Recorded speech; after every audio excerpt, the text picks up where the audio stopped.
Hello friends, आज की date है 17 अक्टूबर 2023। आज से अगर आपको 2024 का प्रीलिम देना होगा तो आपके पास सिर्फ 200 डेज बचते हैं।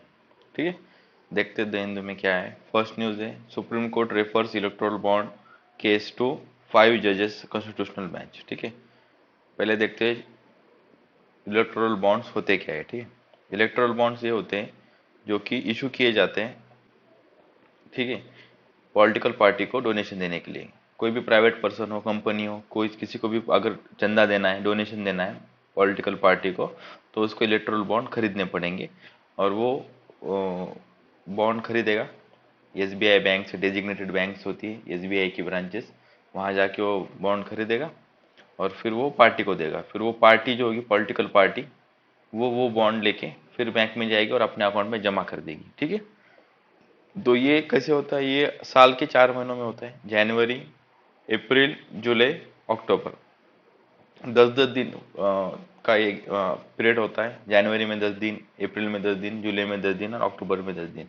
और अगर सेंट्रल के जनरल इलेक्शंस मतलब लोकसभा के इलेक्शंस अनाउंस किए तो 30 डेज का एडिशनल पीरियड कभी भी वो स्पेसिफाई कर सकती है सेंट्रल गवर्नमेंट। ठीक है, इतना याद रखिए।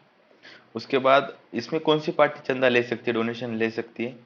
सिर्फ वो पार्टी ले सकती है जो section 29A of the representation of peoples act 1951 के अंदर रजिस्टर्ड है। एंड और एक कंडीशन दी गई है, एंड दिया है और नहीं है यहाँ पे याद रखें।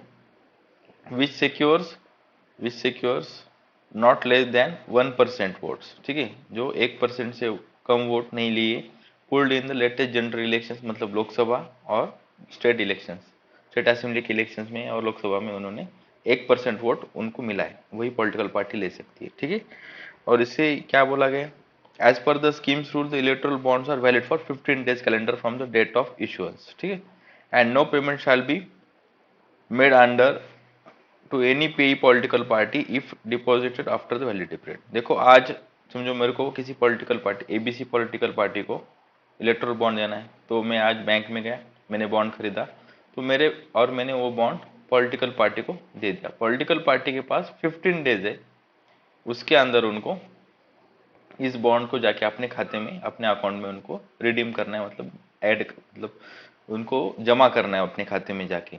अगर 15 डेज के बाद 16 डेज आ गया तो ये बॉन्ड जो मैंने इनको दिया वो इनवैलिड हो जाएगा। ठीक है, तो इसका पैसा उनको नहीं मिलेगा। Electoral bond deposited by any eligible political party in its account credited on the same day. जिस दिन मैंने उसको जमा किया पॉलिटिकल पार्टी ने, उसी दिन वो पॉलिटिकल पार्टी के खाते में वो पैसे आ जाते हैं। ठीक है, पॉलिटिकल पार्टी ने जिस दिन बैंक में जाके वो बॉन्ड सबमिट किया, उसी दिन वो पैसे उनके खाते में आ जाते हैं। बस इतनी बात है। ठीक है, तो अभी क्या बोला है, Supreme Court refer the electoral bond case to the 5 जजेस कॉन्स्टिट्यूशनल बेंच। प्रशांत भूषण, इन्होंने बोला है कि पॉलिटिकल जो इलेक्टोरल बॉन्ड है उसमें बहुत ज़्यादा धांधलीबाजी हो रही है और सिर्फ एक ही पार्टी को डोनेशन दिया जा रहा है। जो नाम, मतलब जो डोनेशन करता है उस बंदे का नाम नाम नहीं आता, उस इलेक्टोरल बॉन्ड के ऊपर उसका नाम लिखा हुआ नहीं होता है। ठीक है, लेकिन जो बैंक्स होती है उनके पास उनका नाम लिखा होता है। तो सेंट्रल पिछली बार जो सुप्रीम कोर्ट ने बोला था कि आप वो बैंक से जाके वेरीफाई कर सकते हैं किसने किसने ये दिया है। ठीक है, किस पार्टी को कितना चंदा मिला है वो बैंक से आप समझ सकते हो। ठीक है, तो अभी क्या बोल रहे हैं, CPIM association for democratic reforms cause the move to the supreme court. ये सुप्रीम कोर्ट में गए और उन्होंने बोला, claiming that the scheme legalises the anonymous and unlimited political donations. बेनामी और अनलिमिटेड मतलब कितना भी चंदा दे सकते हो आप इसमें। ठीक है, ये उन्होंने बोला है। एंड द फाइनेंस एक्ट 2017 के अंदर एग्जाम किया गया है इलेक्टोरल बॉन्ड को। ठीक है, फ्रॉम द डिस्क्लोजर, तो इसके अंदर आप उसका नाम नहीं बता सकते। रिप्रेजेंटेशन ऑफ पीपल्स एक्ट 1951 के अंदर। ठीक है, ये उन्होंने बोला है। बस इतना ही है, जब वर्डिक्ट आएगा तब देखेंगे इस एडिटोरियल में क्या है, इस आर्टिकल में क्या है। उसके बाद Supreme Court decline the plea to end 26 week pregnancy. एक महिला थी, she was having a 1 year child और वो 16 वीक की प्रेग्नेंट थी। तो उन्होंने बोला था कि मेरी मेंटल, फिजिकल और इमोशनल और इकोनॉमिक अभी हालत नहीं है कि मैं एक नया बच्चा पैदा, मतलब उसको बियर कर सकूँ और उसको परवरिश कर सकूँ। तो वो सुप्रीम कोर्ट में गए थे, केस चला। पहले केस 2 जज बेंच के पास आ गया था सुप्रीम कोर्ट के, तो वहाँ पे 2 वुमन जजेस थे, तो उनमें कॉन्फ्लिक्ट हो गया। एक ने बोला कि प्रेगनेंसी टर्मिनेट करने की राइट देना चाहिए, दूसरे ने बोला नहीं देना चाहिए। तो इससे पहले उन्होंने एम्स को बोला था कि आप रिपोर्ट दो इस केस के ऊपर, तो एम्स ने रिपोर्ट दिया था कि आप टर्मिनेट कर सकते हो, पहले बोला था।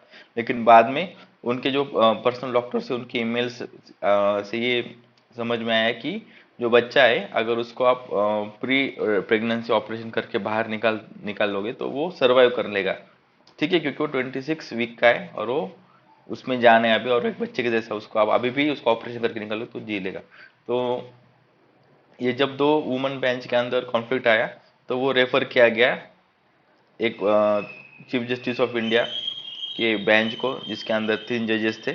फिर उन्होंने वर्डिक्ट दिया कि आप ये नहीं कर सकते, आप उसको प्रेगनेंसी टर्मिनेट नहीं कर सकते, यही उन्होंने बोला है।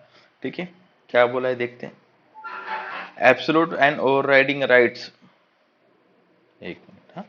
When multiple report from the AIIMS medical, मैंने जो बताया आपको उसके हिसाब से उन्होंने बोला है कि there is no immediate danger, जो वुमन है उसको बॉडी को कोई इमीडिएट डेंजर नहीं है, तो आप उसको प्रेगनेंसी नहीं कर सकते, उसको आप टर्मिनेट नहीं कर सकते।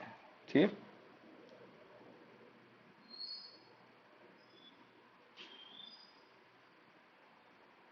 इसके अंदर एक लॉ आता है, ठीक है, medical termination of pregnancy act. इसके अंदर 24 वीक्स का अगर लिमिटेशन दिया गया है, उसके अंदर अगर कोई बच्चे में खराबी होगी, अगर it is providing threat, if that child is providing threat to woman's life, तो आप उसको टर्मिनेट कर सकते हो। या फिर डॉक्टर सजेशन देते हैं, कुछ जेनेटिकली इम्बैलेंस है, डिसेबिलिटीज है, तो आप उसको टर्मिनेट कर सकते हो। तो कोर्ट ने ये बोला है कि ये लिमिट आपने पार कर दिया 24 वीक की, तो अभी आप प्रेगनेंसी टर्मिनेट नहीं कर सकते। ठीक है, तो उन्होंने यहाँ पे हवाला दिया है, ये सेक्शन याद रखें, section 5 of medical termination of pregnancy act. ठीक है, उसमें अंदर लिमिट दी गई है 24 वीक्स की। Section 5 allows the abortion only if the pregnancy possesses an actual physical and immediate danger. ठीक है, actual physical and immediate danger होगा to the woman's life and health, तभी आप टर्मिनेट कर सकते हो, ऐसे आप टर्मिनेट नहीं कर सकते। ये उन्होंने बोला यहाँ पे, इंपॉर्टेंट है, याद रखिए इसको। दिस इज नो, जो सॉलिसिटर जनरल है ऐश्वर्या भट्ट, उन्होंने क्या बोला है वो देखते हैं। ठीक है, this is no longer the case of pro life. Pro life का मतलब बच्चे की लाइफ के बारे में, और प्रो चॉइस या फिर रिप्रोडक्टिव अथॉरिटी ऑफ वुमेन्स, मतलब जो माँ है उसको उसके खुद के बॉडी के ऊपर उसका राइट है कि नहीं रिप्रोडक्शन के इसके ऊपर, तो उसके ये बोल रहे there is no longer case of pro life और pro choice, this is actually Hobson choice. Hobson choice for her, Hobson choice का मतलब क्या होता है, आपको दिखते दो ऑप्शन से लेकिन वो दो होते नहीं है, बस एक ही ऑप्शन होता है जो आपके लिए काम करेगा। तो उन्होंने बोला है कि अभी सिर्फ उनके पास ऑप्शन है for her, she can not medically terminate the child now, अभी वो टर्मिनेट नहीं कर सकते। Choice is now be between pre term और फुल टर्म डिलीवरी, मतलब डिलीवरी से पहले और डिलीवरी की फुल टर्म डिलीवरी करना है, यही यही क्वेश्चन बचता है अभी। और उन्होंने बोला जब प्री टर्म डिलीवरी होती है, मतलब डिलीवरी के टाइम से पहले जो डिलीवरी की जाती है, वो सिर्फ रेयरेस्ट ऑफ रेयर केस में होती है इंडिया के अंदर। तो इनके अगेंस्ट में जो आर्गूमेंट्स, जो लेडी थे प्रेग्नेंट लेडी, उनकी तरफ से आर्गूमेंट, जो एडवोकेट था उनकी तरफ से आर्गूमेंट था कि इंटरनेशनल लॉ के अंदर there is no right of foetus और राइट ऑफ अनबॉर्न चाइल्ड। तो उन्होंने बोला है कि इंटरनेशनल इधर, तो जो बच्चा जन्मता नहीं है, फेटस का कोई राइट नहीं होता, फेटस मतलब जो बच्चा माँ के पेट में उसका, और अनबॉर्न चाइल्ड का। ठीक है, यही इतना इशू है, बाकी कुछ नहीं है। तो फर्स्ट पेज पे दो ही आर्टिकल थे, इलेक्ट्रल बॉन्ड का देख लिया अपन ने। उसके बाद over 60 detain for the protest आ गए इन द इसराइल से गाजा ऑफेंसिव। ठीक है, जंतर मंतर पे प्रोटेस्ट कर रहे थे और 60 लोगों को पकड़ लिया गया, और वो प्रो प्रोटेस्टिंग अगेंस्ट इसराइल, आगे इसराइल के अगेंस्ट प्रोटेस्ट कर रहे थे, तो इंडियन गवर्नमेंट ने उनको पकड़ लिया। ठीक है, यहाँ पे एडिटोरियल है, इन्वायरमेंटल इम्पैक्ट असेसमेंट से रिलेटेड है। ठीक है, Indian Himalayan region IHR, Indian Himalayan region needs its own, या बोला गया है कि उसको खुद का एक इन्वायरमेंटल इम्पैक्ट असेसमेंट चाहिए। ठीक है, देखते क्या है। अभी जो रिसेंटली सिक्किम के अंदर तीस्ता डैम ब्रिज हुआ है, उसकी वजह से वेस्ट बंगाल में और आसाम, वेस्ट बंगाल के बहुत सारे लोग बह गए सिक्किम से, जो डैम टूटा है तीस्ता तीस्ता डैम। तो उसकी वजह से जो भूटान ने भी बोला था कि जो कंस्ट्रक्शन चालू है वहाँ पे भी आप ज़रा रिव्यू कीजिए। उसके बाद जो रिसेंटली फ्लड्स आए थे, फ्लैश फ्लड्स आए थे हिमाचल प्रदेश में, वो भी that is the prone to the development of Himalayan region. ठीक है, माउंटेनियस रीजन में डेवलपमेंट करने के लिए यही दिक्कत आती है कि वो सस्टेनेबल नहीं होता है। तो इसलिए इन्वायरमेंटल इम्पैक्ट असेसमेंट अलग से होना चाहिए, राइटर बोलते हैं इंडियन हिमालयन रीजन को। देखते पहले इंडियन इन्वायरमेंटल इम्पैक्ट असेसमेंट क्या होता है। तो ये सबसे यूनाइटेड नेशंस इन्वायरमेंट प्रोग्राम इन्होंने डिफाइन किया, इसको क्या है ये आप लिख सकते हो आंसर राइटिंग में। It is a tool to identify the environmental, social and economic impact of project before it is implemented. Project implement करने से पहले उसका economic, social and environmental impact assess किया जाता है। इंडिया के अंदर 1976 टू 77 के टाइम पे सबसे पहले इन्वायरमेंटल इम्पैक्ट असेसमेंट की शुरुआत हो गई थी। कैसे हुई थी? Department of science and technology को ये बोला गया था प्लानिंग कमीशन से कि आप ना जो वैली के अंदर रिवर वैली के प्रोजेक्ट जो बन रहे हैं उसको आप एनालाइज करो in the point of environment. Environmental को क्या डिग्रेडेशन दे सकता है वो, उसके पॉइंट से आप उसको एनालाइज करो, ये बोला गया था। लेटर ये जो असेसमेंट होगा उस पर फाइनल डिसीजन तो सेंट्रल गवर्नमेंट ही लेगी, एडमिनिस्ट्रेटिव सेंट्रल गवर्नमेंट का एडमिनिस्ट्रेशन है उसके ऊपर फाइनल डिसीजन लेगा। ठीक है, लेकिन जो जनवरी 27 1994 के अंदर यूनियन गवर्नमेंट की जो मिनिस्ट्री है, union ministry of environment, forest and climate change, उन्होंने एनवायरनमेंट प्रोटेक्शन एक्ट 1986 के हिसाब से एक नोटिफिकेशन निकाला, एनवायरनमेंट इम्पैक्ट असेसमेंट नोटिफिकेशन, और उन्होंने वहाँ पे बोला कि एनवायरमेंटल क्लियरेंस अभी मैंडेटरी कर दिया है। अभी यहाँ पे देखिए 1994 में जो इन्वायरमेंट इम्पैक्ट असेसमेंट था वो सेंट्रल गवर्नमेंट करती थी। ठीक है, मतलब वो सेंट्रलाइज था, तो इसको याद रखो, वो सेंट्रल गवर्नमेंट करती थी। ठीक है, लेकिन 2006 तक ये सेंट्रल गवर्नमेंट करती थी। तो इसमें अभी 2006 तक इसमें 11th अमेंडमेंट, 12th अमेंडमेंट की गई। ठीक है, 12 अमेंडमेंट्स की गई। लेकिन जब 2006 में एक नोटिफिकेशन आया उसके इसको डिसेंट्रलाइज कर दिया। ठीक है, डिसेंट्रलाइज कर दिया, और किसी किसी स्टेट्स को भी पावर दे दी गई कि सर्टन इश्यूज के अंदर आप भी असेसमेंट कर सकते हो। ठीक है, तो अभी स्टेट वाइज स्टेट खुद का इन्वायरमेंटल इम्पैक्ट असेसमेंट करता है। और जो नया ड्राफ्ट आया है अभी इन्वायरमेंटल इम्पैक्ट असेसमेंट 2020 का, उसके अंदर ये बोला गया है कि जो आप प्रोजेक्ट है उसको इम्प्लीमेंट करने के बाद भी आप उसका इन्वायरमेंटल इम्पैक्ट असेसमेंट कर सकते हो। देखो कितनी मतलब हैरानी की बात है, किसी ने पेड़ काट दिए, फॉरेस्ट कट कर दिया, उसके बाद वहां पे इंडस्ट्री बिठाई, उसके बाद आप उसका एनवायरमेंट असेसमेंट कर सकते हो। तो ये प्रो इंडस्ट्रीज है, ये अपोजिशन चालू है। तो अभी ये ना पब्लिक डोमेन में डाला दे, मतलब उनका ओपिनियन लेने के लिए पब्लिक डोमेन में रखा गया है। तो जब वो इसको अभी तक इम्प्लीमेंट नहीं किया गया 2020 के नोटिफिकेशन को। ठीक है, तो अगर इन्वायरमेंट इम्पैक्ट असेसमेंट को आप सही से इस्तेमाल करोगे तो आप सस्टेनेबल डेवलपमेंट अचीव कर सकते हो। और उसको अपने को बस इस्तेमाल करने के उसकी जो प्रोसेस है उसको स्ट्रिक्ट करना पड़ेगा। तो 2006 के इन्वायरमेंट असेसमेंट रूट है वो, उसमें ये बोला गया है कि उसमें एक कैटेगरी दी गई है, इतने इतने टाइप के प्रोजेक्ट्स होंगे तो उसका असेसमेंट होगा, ये शेड्यूल्स उसमें होंगे। और जो प्रोजेक्ट्स इसमें नहीं आते उनकी भी लिस्ट, जो इसी लिस्ट के अंदर नहीं है तो वो प्रोजेक्ट्स उसके अंदर नहीं आते, बस इतना उसका क्राइटेरिया दिया गया है। ठीक है, तो उसके अंदर वो क्राइटेराइजेशन किया गया है कि कौन से प्रोजेक्ट्स किस में है, क्या प्रोजेक्ट क्या नहीं है। तो उसमें जैसे कि माइनिंग एक क्राइटेरिया है। ठीक है, प्रोजेक्ट्स का कैटेगराइजेशन किया गया है, mining, extraction of natural resources and power generation, physical infrastructure, ऐसे टाइप के उन्होंने कैटेगराइजेशन ऑफ प्रोजेक्ट किया है। तो अभी राइटर बोलते हैं ये तो ठीक है ऑल इंडिया के लिए, लेकिन जो इंडियन हिमालयन रीजन है उसकी अलग नीड्स है, वो सिस्मिक जोन के अंदर आता है और वो बहुत प्रोन है क्लाइमेट चेंज को। और उसके लिए आप अलग से एक फ्रेमवर्क बनाओ इन्वायरमेंटल इम्पैक्ट असेसमेंट के लिए। हालांकि जो जो स्टेट्स आते हैं इंडियन हिमालयन रीजन्स के अंदर उनके खुद की कुछ पॉलिसी है, उसको फॉलो करके ही आप इंडस्ट्री वगैरह उसके अंदर एस्टेब्लिश कर सकते हो। ठीक है, लेकिन वो बोल रहे हैं कि सेंट्रल लेवल पे एक अथॉरिटी होनी चाहिए जो एक अलग से रूल्स बनाए इनके लिए। उसके बाद उन्होंने बोला है कि जो इंडियन हिमालयन रीजन है वो एक थर्ड पोल है वर्ल्ड का, ये भी आपको पता ही होगा। थर्ड पोल का मतलब ये होता है कि वहाँ जो आइस स्टोर, मतलब जो आइस के फॉर्म में जो वाटर है वो दो पोल है, नॉर्दर्न पोल सदर्न पोल, तो दोनों तरफ ग्लेशियर से और उसके अंदर पानी है। तो जो इंडियन हिमालयन है उसको third pole of the world बोला जाता है, तो वहाँ पे भी बहुत ज़्यादा रिजर्वायर ऑफ वाटर है, ठीक है। और वो इकोसिस्टम का प्रोवाइडर है and serve as a water tower, ठीक है, वाटर टावर की तरह वो बिहेव करता है, क्योंकि वहाँ से ही नदियाँ बहुत ज़्यादा, जो नॉर्दर्न इंडियन की जो रिवर्स है वो वहाँ से ही ओरिजिन होती है, इसकी वजह से उसका इम्पोर्टेंस बहुत ज़्यादा है, ठीक है।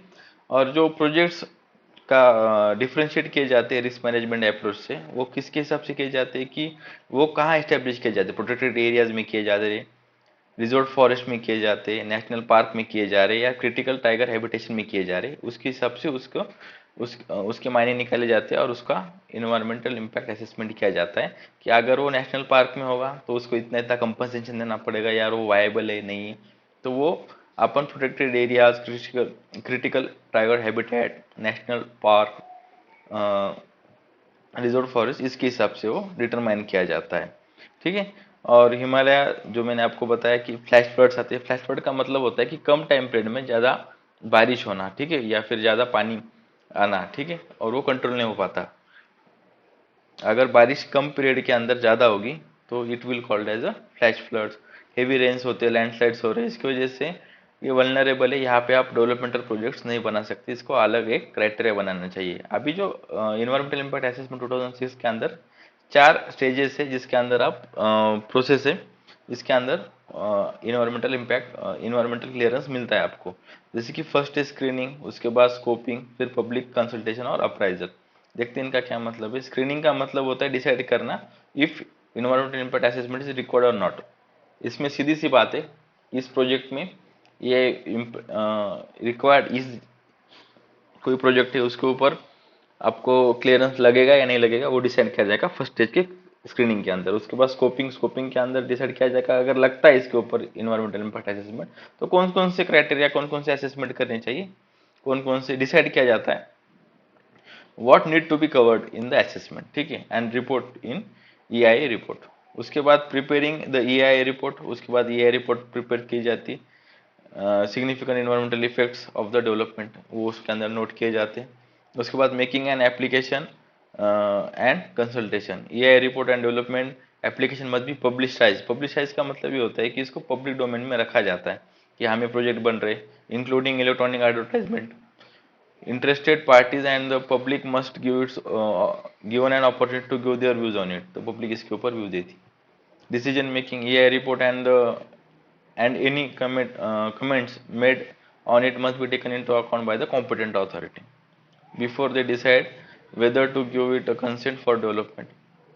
The decision notice has been published, ठीक है, उसके बाद डिसीजन नोटिस पब्लिश किया जाता है। और post decision, developer starts any monitoring requirement by the computer authority. Computer authority जो बोलेंगे कि आपको इस केस का इतने इतने टप्पे के अंदर काम होगा तो आपको हमको इन्फॉर्म करना पड़ेगा, तो वही है, ठीक है। तो ऐसे तरीके से इन्वायरमेंटल इम्पैक्ट असेसमेंट काम करता है।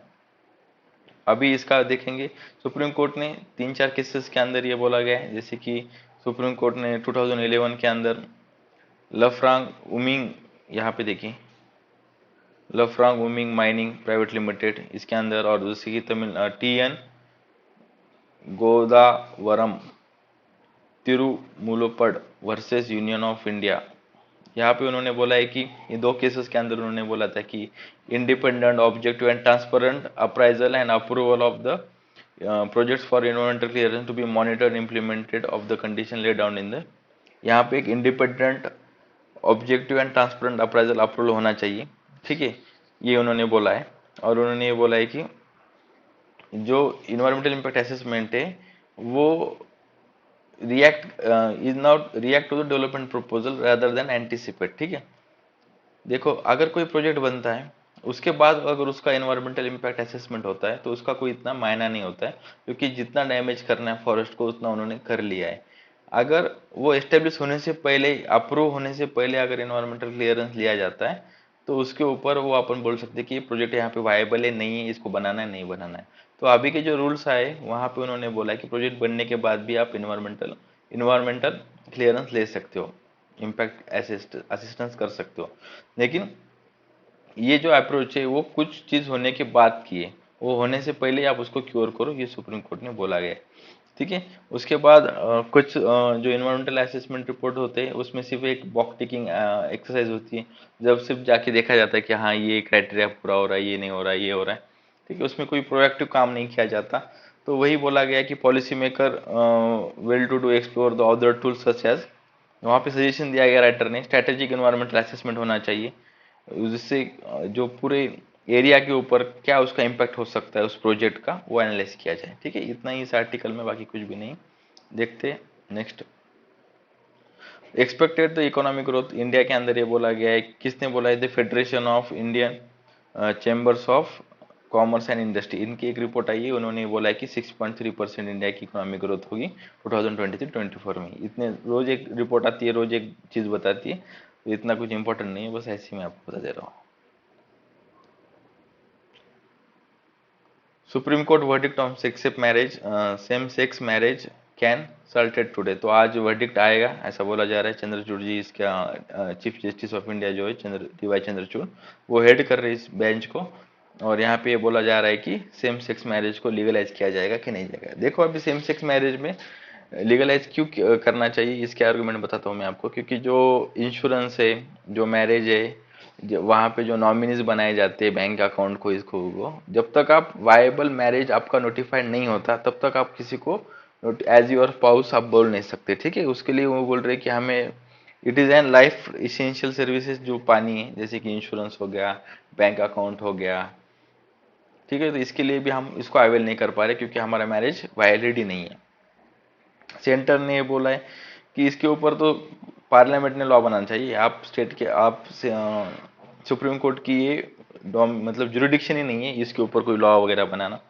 उसके बाद उन्होंने बोला है कि हम तो इसके ऊपर लॉ भी बना देंगे लेकिन सोसाइटी इसको एक्सेप्ट करेगी नहीं करेगी, ये बहुत ज़्यादा दिक्कत दिखती है। अभी इसका वर्डिक्ट आएगा उसके बाद पूरा इसको डिटेल से देखेंगे। उसके बाद India UK discuss the Pacific Indo Pacific trade. देखो 2+2 डायलॉग के अंदर इंडिया और यूके मिले। ठीक है, इंडिया और यूनाइटेड किंगडम 2+2 डायलॉग के अंदर दो मिनिस्टर्स अपने साइड के होते, दो मिनिस्टर उनके साइड के होते। तो फर्स्ट मिनिस्टर होते हैं फॉरेन अफेयर्स मिनिस्टर, और उसके बाद डिफेंस मिनिस्टर होते हैं। तो इंडिया के foreign affairs minister, defence minister, और यूके के फॉरेन अफेयर्स मिनिस्टर और डिफेंस मिनिस्टर मिले। तो उस साइड लाइन पे उन्होंने Indo Pacific free trade agreement, Indo Pacific and trade के ऊपर उन्होंने बातचीत भी की, और उन्होंने बोला है कि कोलैबोरेट करेंगे, इन्वेस्ट करेंगे defence, critical technology, emerging technologies, civil aviation, health, energy and strengthening people's contact. ठीक है, स्ट्रेंथनिंग पीपल्स कॉन्टेक्ट कनेक्ट, ये भी बनाएंगे, और इतने सारे इस पे उन्होंने बात की गई। और वही उन्होंने बोला है कि काउंटर टेररिज्म, हार्ड हार्ड का मतलब क्या होता है, humanitarian assistant, disaster relief, had, HADR, hard, हर्डर। ठीक है, लिव इट। तो ये इसके ऊपर भी काम करेंगे, और उसके बाद मेरीटाइम सिक्योरिटी के ऊपर भी वो काम करेंगे, इन्होंने बोला है। उसके बाद Gaganyaan flight to commence the 7 AM on October. देखो गगनयान अपनी एक फ्लाइट कमेंस करेगा। तो गगनयान क्या है, इसके अंदर 3 मिशन है, 2 नॉन ह्यूमन मिशन है और एक ह्यूमन मिशन है, अनह्यूमन। तो इसके अंदर ये बोला गया है कि एक वुमन को भी भेजा जाएगा क्रू मेंबर्स के अंदर, और जो नॉन ह्यूमन 2 मिशन है वो सिर्फ जाके फ्लाई बाय करके आ जाएंगे मून के ऊपर। तो यही इंडिया का सपना है, बाकी कुछ नहीं, कोविड की वजह से ये पोस्टपोन किया गया था, अब इसके ऊपर काम चालू है। उसके बाद some Russian oil payment set to be held up in yuan. देखो जो रशिया से अपन ऑयल परचेस कर रहे हैं तो उसका कुछ पेमेंट युआन में देने की बात चल रही है। तो उसको गवर्नमेंट ने बोला कि ऐसा नहीं होना चाहिए, लेकिन जो प्राइवेट कंपनी जिससे अपन तेल खरीदे, पेमेंट बाकी है उनका, लेकिन अभी ऑयल तो उनका आ रहा है अपने पास, वो स्टे नहीं, मतलब उसके ऊपर उन्होंने रोक नहीं लगाई है। बस उन्होंने बोला कि पेमेंट हमको युआन में चाहिए। और गवर्नमेंट ने ये बोला है कि जो ट्रेडर्स खरीद रहे, जो प्राइवेट पब्लिक प्राइवेट कंपनीज है इंडिया के अंदर भी, ठीक है, और जो इंडियन PSU भी है वो भी खरीद रहे, तो अगर उनके पास खुद के पास अगर युआन होंगे, अगर उनका रिजर्व में होंगे पैसे, तो वो दे सकते हैं। लेकिन गवर्नमेंट इसको कुछ सपोर्ट नहीं कर रही है, और गवर्नमेंट इसके ऊपर काम कर रही है। ठीक है, यही है रशिया के साथ। और इंडिया सबसे बड़ा इस साल रशियन ऑयल खरीदने वाला मेंबर है, emerge as one of the top importer of Russian oils. ठीक है, यही न्यूज़ में। अगर आपको इसका PDF चाहिए तो आप स्वैग UPSC ओनली टेलीग्राम के ऊपर सर्च कर सकते हो और इसका PDF ले सकते हो। Thank you.